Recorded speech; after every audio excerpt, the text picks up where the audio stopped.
رجب کا مہینہ ہمارے درمیان موجود ہے اور رجب کے حوالے سے بہت غلط فہمی ہے ہمارے یہاں۔ بدقسمتی یہ ہے کہ دو طبقے آپ کو عموماً نظر آتے ہیں پاکستان کے اندر۔ ایک طبقہ تو ایسا ہے جو رجب کے حوالے سے اتنی فضیلتیں بیان کر دیتا ہے اور اتنی احادیث سنانے لگ جاتے ہیں رجب کے روزوں کے حوالے سے، رجب کے اندر خصوصی نمازوں کے حوالے سے، کہ لگتا ہے کہ جیسے یہ مہینہ اپنی عبادتوں کے اندر ہماری قرآن سنت کے اندر نہایت اعلیٰ درجے کی اس میں فضیلتیں داخل ہیں۔ اچھا، اور ایک طبقے کو ہم دیکھتے ہیں یہاں پر، تو وہ طبقہ اس نہج پہ کھڑا ہوتا ہے کہ رجب کا مہینہ، اس کی تعظیم کرنے تک کی اجازت نہیں ہے۔ زمانہ جاہلیت کا رواج تھا، اس کے اندر روزہ رکھنے کی، خصوصی طور پر رجب کے مہینے میں روزہ رکھنے کی کوئی اجازت نہیں ہے، بدعت ہے۔ یا کوئی بھی ہم نے عبادت رجب کے مہینے کی تعظیم کی نیت سے کی تو وہ بدعت ہو جائے گا۔ تو یہاں پر ہمارے یہاں دو طبقے ہیں، جو ایک بالکل ایسی نہج پہ کھڑے ہیں کہ ایک بالکل رجب کے مہینے کی تعظیم کو زمانہ جاہلیت کا کام قرار دے دے گا۔ رجب کے مہینے کی تعظیم کی نیت سے کوئی بھی روزہ رکھیں گے، کوئی نماز پڑھیں گے، کوئی عبادت کریں گے، ساری کی ساری باطل اور بدعت ہے۔ اور ایک طبقہ ایسا ہے کہ جو ہر طرح کی جو بھی روایت ہمیں مل رہی ہے رجب کے مہینے کے اندر، روزے کے حوالے سے، نماز کے حوالے، ان سب کو قبول کیا جا رہا ہے۔ تو ہماری جو عوام ہے وہ کشمکش کا شکار ہو جاتی ہے کہ ہم کیا کریں کیا نہ کریں، اور کیا بات ٹھیک ہے کیا ٹھیک نہیں ہے۔ میں انشاءاللہ مختصراً اس کی تحقیق آپ کو بیان کر دیتا ہوں کہ رجب کے مہینے کے حوالے سے یہ جو دونوں ایکسٹریمز ہیں، یہ دونوں ٹھیک نہیں ہے، دونوں غلط ہو جاتی ہیں۔ کچھ باتوں میں یہ ٹھیک ہے، کچھ باتوں میں یہ طبقہ ٹھیک ہے، کچھ باتوں میں یہ طبقہ غلط ہے، کچھ باتوں میں یہ طبقہ غلط ہے۔ دونوں کو اصلاح کی ضرورت ہے۔ میں تفصیل اس کی بیان کر دیتا ہوں۔ تفصیل یہ ہے کہ نمبر ایک ذہن میں رکھیے گا کہ رجب کا مہینہ، ابھی ہم حدیثوں کے اوپر نہیں جا رہے ہیں، حدیثوں میں کیا آیا کیا بیان نہیں آیا، ابھی ہم سب سے پہلے رجب کے مہینے کے حوالے سے کلام کر رہے ہیں، اس کو سمجھیے گا۔ رجب کا مہینہ ان 4 مہینوں میں سے ہے جسے حرمت والے مہینے کہا جاتا ہے قرآن پاک کی اصطلاح کے اندر، اور وہ 3 مہینے لگاتار آتے ہیں، ذوالقعدہ، ذوالحجہ، محرم، اور ایک مہینہ رجب کا ہے جو ان 3 سے الگ ہے، اس لیے اس کا نام عربی کے اندر رجب الفرد بھی آیا ہے، یعنی ایک الگ مہینہ ان 3 سے الگ ہو کر۔ یہ 4 مہینے ایسے ہیں کہ اللہ تعالیٰ نے قرآن پاک میں ارشاد فرمایا، ان عدت الشہور عند اللہ 12 شہرا فی کتاب اللہ یوم خلق السماوات والارض منها 4 حرم۔ اللہ کے نزدیک جب سے زمین آسمان اللہ نے پیدا کیے ہیں 12 مہینے ہیں جو اللہ تعالیٰ نے لکھے ہیں، کہ 12 مہینوں کا پورا ایک سال ہوتا ہے۔ پھر اللہ نے فرمایا وَمِنْهَا 4 حرم، اور 4 مہینے اس پورے سال کے اندر عزت والے ہیں، حرمت والے ہیں۔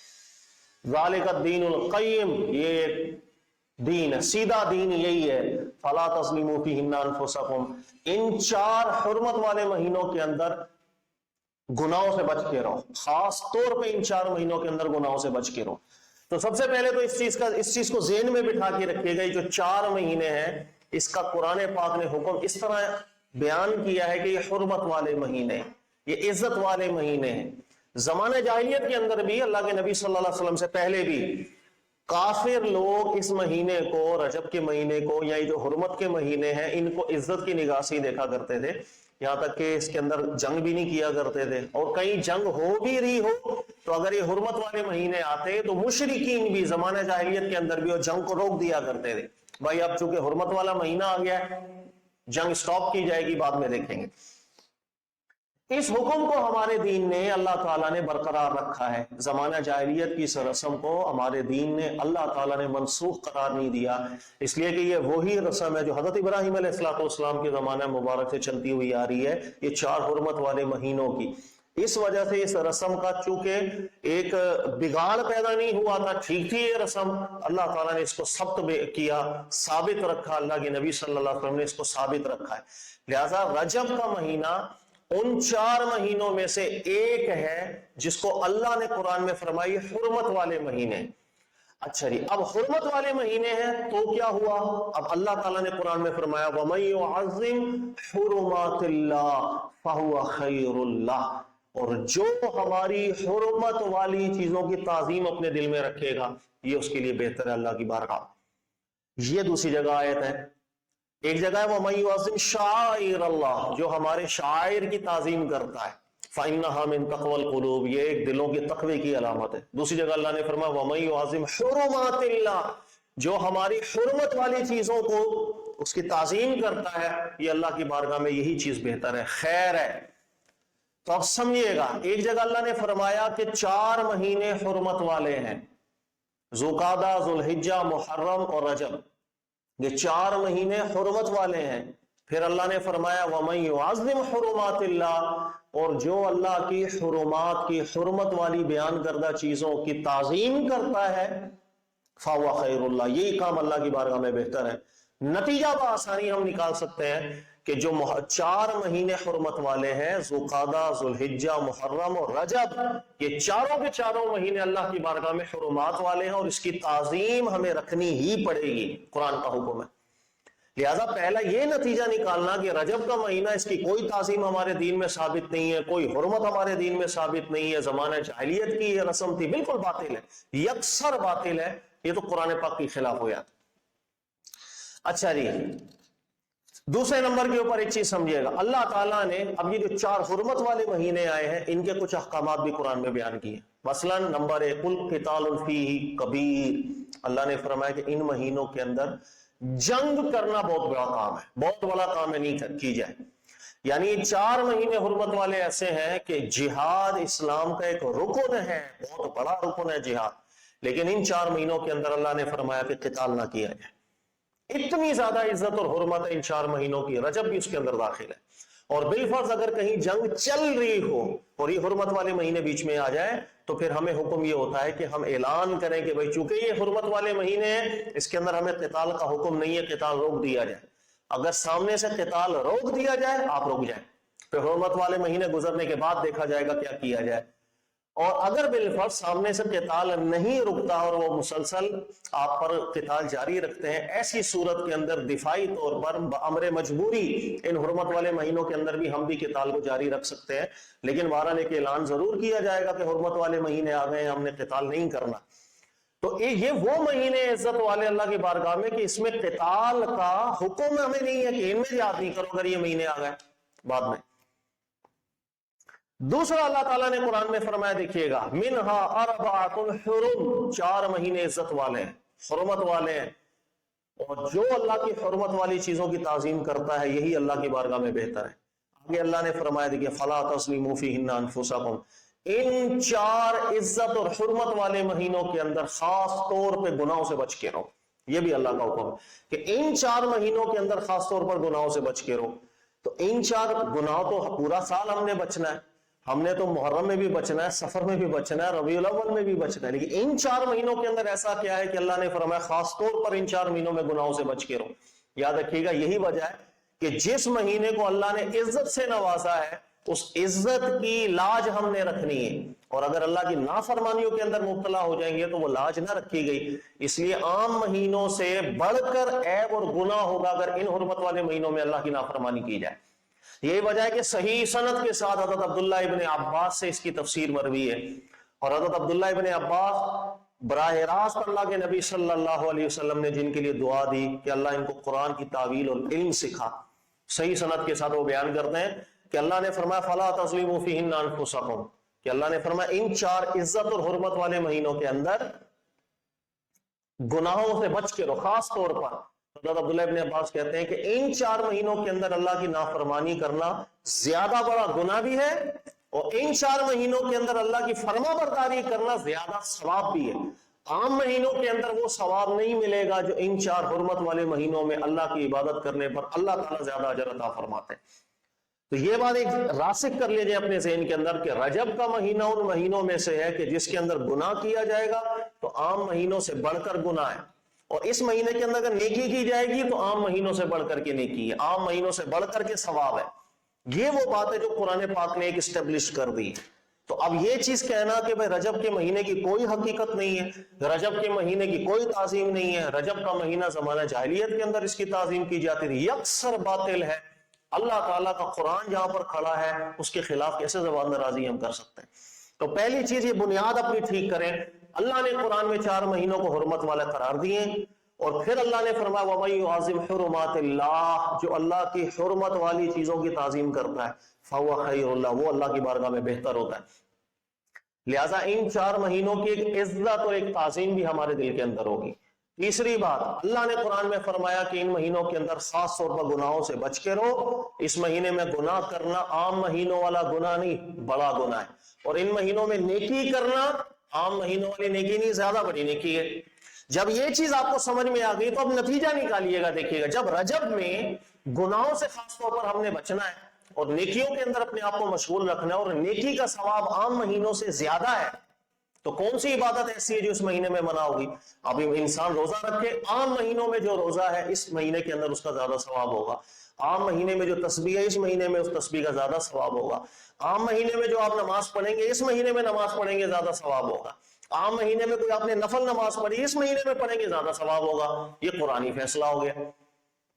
لہذا رجب کا مہینہ یا جتنے بھی حرمت والے مہینے ہیں، ذوالقعدہ، ذوالحجہ، محرم اور رجب، یہ 4 مہینے خاص طور پر اللہ تعالیٰ کی طرف سے ایک رحمت ہے امت کے لیے. اس میں کوئی بھی نیکی کی جائے گی اس نیکی کا زیادہ ثواب ملتا ہے. لہذا رجب کے مہینے کے اندر یا ذوالقعدہ، ذوالحجہ اور محرم کے مہینے کے اندر ہمیں نیکیوں کی رغبت کرنی چاہیے نہیں کرنی چاہیے، یا ان کو عام مہینوں کی طرح گزارنا چاہیے؟ بالکل نیکی کی رغبت کرنی چاہیے. اس لیے کہ ثواب زیادہ کرنے کا کیا مقصد ہے؟ اس مہینے کے اندر لوگ نیکیوں کے اندر رغبت کریں. جیسے رمضان کا مہینہ ہے اس میں بھی ثواب زیادہ ہونے کی احادیث ہیں، قرآن کی آیات ہیں، نیکیوں میں رغبت ہوگی. تو یہ ایک بنیاد ہے جس کو ٹھیک کرنا ضروری ہے. اچھا، اس کے بعد کیا ہوتا ہے؟ عام طور پہ ہمارے یہاں یہ ایک بحث چلتی ہے کہ بھئی رجب کے مہینے کے اندر، علامہ ابن حجر اسقلانی رحمۃ اللہ تعالیٰ نے بھی رسالہ پورا لکھا ہے کہ رجب کے اندر کوئی فضیلت ثابت نہیں ہے، جتنی حدیثیں ہیں وہ باطل ہیں، موضوع ہیں، ضعیف ہیں.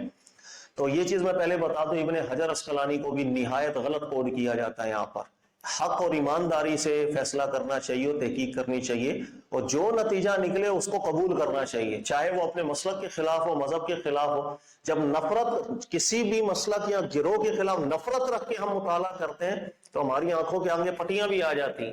ہمیں وہ عبارتیں نظر نہیں آتی ہیں کہ جو وہ محدث کہہ کے جا رہا ہے. ہم ان چیزوں کو بالکل اگنور کر دیں گے، ان جزیات کو پکڑنا شروع کر دیں گے جس سے میرا مقصد پورا ہوتا نظر آ رہا ہو. اس چیز کی احتیاط کرنی چاہیے. تو میں چند چیزیں آپ کو بیان کر دیتا ہوں کہ ہمارے یہاں افراط و تفرید کے جو دونوں طبقے شکار ہیں، تاکہ اصلاح ہماری ہوتی چلی ہے. پہلی چیز جو میں نے آپ کی بنیاد ٹھیک کی ہے اس کو ذہن میں رکھیے گا کہ رجب کا مہینہ حرمت والے مہینوں میں سے ایک ہے، اور حرمت کی تعظیم کا حکم اللہ نے قرآن میں دیا. اس مہینے میں خاص طور پر گناہوں سے بچنے کا حکم اللہ نے دیا. نیکیاں کریں گے زیادہ ثواب ہے، گناہ کریں گے زیادہ وبال ہے. یہ قرآنی حکم ہے، یہ سمجھ لیجئے. جب یہ بات سمجھ میں آ گئی تو اب کوئی بھی عبادت ہم اس مہینے کے اندر کریں گے اس کا جواز قرآن دے رہا ہے، کیونکہ نیکیوں کا اجر بڑھانے کا مقصد یہ ہے کہ عبادت میں ایک انسان مشغولیت رکھے اپنی. اچھا جی، کیا صحابہ کرام کے دور کے اندر بھی ایسا ہوتا تھا کہ رجب کا مہینہ آتا یا دیگر حرمت والے مہینے آتے تو صحابہ کرام بھی عبادت کا اہتمام زیادہ کرتے تھے یا نہیں کرتے تھے؟ تو یاد رکھ لیجیے گا، امام ابن حجر اسقلانی رحمۃ اللہ علیہ نے پورا رسالہ لکھا ہے رجب کے حوالے سے. انہوں نے کہا جتنی حدیثیں رجب کے حوالے سے آئی ہیں میں ان سب کی تحقیق کر دوں. اسی رسالے کے اندر امام ابن حجر اسقلانی رحمۃ اللہ علیہ یہ بات لکھ کر گئے ہیں. انہوں نے کہا کہ یہ بات یاد رکھو، صحابہ کرام کے دور میں یہ بات بالکل معروف تھی کہ رجب کا مہینہ آتا، چونکہ حرمت والا مہینہ ہے، صحابہ کرام اس میں نیکیوں کی رغبت کیا کرتے تھے، روزے زیادہ رکھا کرتے تھے، عبادتوں میں مشغول ہوتے تھے. پھر اس کے بعد رمضان کا مہینہ آتا، اس کے اندر بھی عبادت میں مشغول ہوتے تھے. بیچ میں شعبان کا مہینہ تھا، اس کے اندر تھوڑی غفلت ہو جاتی تھی، اتنا زیادہ عبادت میں مشغول نہیں ہوتے تھے. یہ صحیح حدیث ہے، ابن حجر اسقلانی نے ذکر کی. پھر اس حدیث کے نیچے انہوں نے کیا لکھا ہے میں آپ کو پڑھ کے سناتا ہوں. اسی رسالے میں، تبیین العجب والے رسالے میں حدیث ہے، اللہ کے نبی صلی اللہ علیہ وسلم، اسامہ بن زید روایت کرتے ہیں کہ اللہ کے نبی صلی اللہ علیہ وسلم سے ہم نے پوچھا کہ ما اراک تصوم الشہر من الشہور ما تصوم فی شعبان. اے اللہ کے نبی صلی اللہ علیہ وسلم، رجب کا مہینہ اور رمضان کے بیچ میں ہے شعبان کا مہینہ، اس مہینے میں ہم دیکھتے ہیں کہ آپ بہت زیادہ روزے رکھتے ہیں، اس کی کیا وجہ ہے؟ تو اللہ کے نبی علیہ السلام نے فرمایا ذاک الشہر یغفل الناس عنہ بین رجب و رمضان. اللہ کے نبی علیہ السلام نے فرمایا 2 مہینے ہیں، رجب، رمضان، اس کے بیچ میں ہے شعبان. لوگ رجب میں بھی غافل نہیں ہوتے اللہ کی عبادت سے، رمضان میں بھی غافل نہیں ہوتے اللہ کی عبادت سے، لیکن ان دونوں کے بیچ میں شعبان کا مہینہ ایسا ہے کہ جس میں لوگ اللہ کی عبادت سے تھوڑا غافل ہو جاتے ہیں. ہم اس وجہ سے شعبان کے اندر زیادہ روزہ رکھتے ہیں. یہ وہ حدیث ہے. اچھا، چونکہ صحیح حدیث ہے نسائی کی، اب اس حدیث سے واضح اشارہ ملتا ہے کہ صحابہ کرام کے دور کے اندر بھی